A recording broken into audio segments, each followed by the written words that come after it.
எனக்கு என்ன சொல்கிறேன்னு தெரியல, என்ன கதைக்கிறேன்னு தெரியல. கண்ணை கட்டி காட்டில் விட்ட மாதிரி இருக்குது.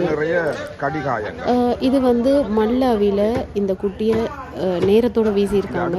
இது கனடாவில் இருந்து போன ஒரு அண்ணன் அந்த கண்ணில் இது பட்டிருக்கு. போன கிழமையும் அவர் 4 குட்டி கொண்டு வந்து தந்தவர் மல்லாவியில் வீசப்பட்டு. எனக்கு நேற்று அடித்தவர் இந்த குட்டினாலும் இப்படி சீரியஸாக இருக்குன்னு சொல்லி. ஆனால் எனக்கு இந்த குட்டியின் மேலே நம்பிக்கை இல்லை. ஏனென்றால் தாய் இல்லாமல் சாப்பாடு இல்லாமல் வெறும் மீன் குடலை மட்டுமே சாப்பிட்டு 2 3 நாளாக வளர்ந்துருக்குது. சந்தேகம்தான். ஆனாலும் நான் கேட்டேன், நான் அண்ணன் மல்லாவியில் யார்ட்டையாவது ஒரு குடும்பத்திட்ட கேட்டு பாருங்கள், நாங்கள் உணவுக்கு ஹெல்ப் பண்ணுவோம், அவங்க சாப்பிட்டுட்டு மிச்சத்தை தான் நாய்க்குட்டிகளுக்கு போட போகிறாங்க, அப்படி யாரும் இருக்கிறாங்களாண்டு.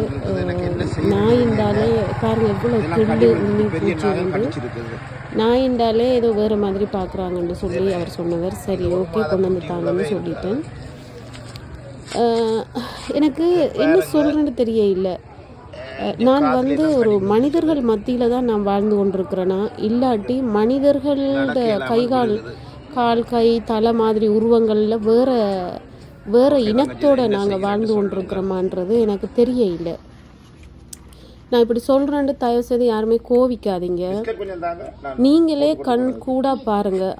அதை வந்து வீசுகிற ஒரு மனநிலைமையாக இருந்தால் அது உண்மையிலேயே மனித இனம் இல்லை.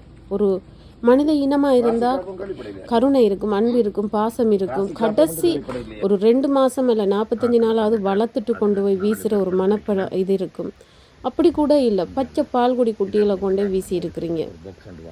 என்னை பொறுத்தளவில் நான் சிந்திக்கிறது என்னென்று சொன்னால், மனித உருவத்தோடு இருக்கிற வேறு இனம் வந்து எங்களோட எல்லா நாட்டிலையும் இருக்குது. எங்களோட நாட்டிலையும் நிறைய அந்த இனம் இருக்குது. அந்த இனவிருத்தி வளர்ந்து கொண்டு இருக்குது.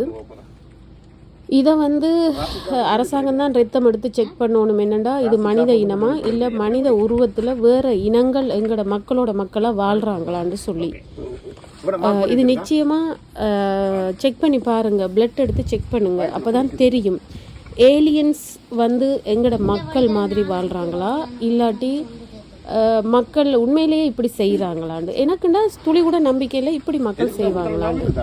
ஓகே, அந்த அண்ணனும் ஆட்டோ காசு செலவழித்து வேன் காசு செலவழித்து 2வது தரம் இப்போ கொண்டு வந்து விட்டுட்டு அந்த அண்ணன் போன பிறகு கனடாவுக்கு போன பிறகு மல்லாவியில் இருந்து யாருமே இங்கே கொண்டு வந்து தரப்போகிறது கிடையாது.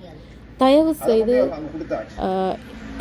ஏலியன்ஸுன்னு வீசியிருந்தால் அது நாம் ஒன்றும் கதைக்க இயலாது. ஆனால் ஏலியன்ஸ் ரூபத்தில் மனிதர்கள் வீசியிருந்தால் தயவு செய்து இந்த பாவ வேலையில் செய்யாதீங்க. இது காலங்காலம் வருடம் ஜென்மமாக உங்களுக்கு தாக்கும். நன்றி மக்களே, நன்றி. அவையில் வந்த நேரம் டாக்டரும் வந்தவர். ஸோ நன்றி.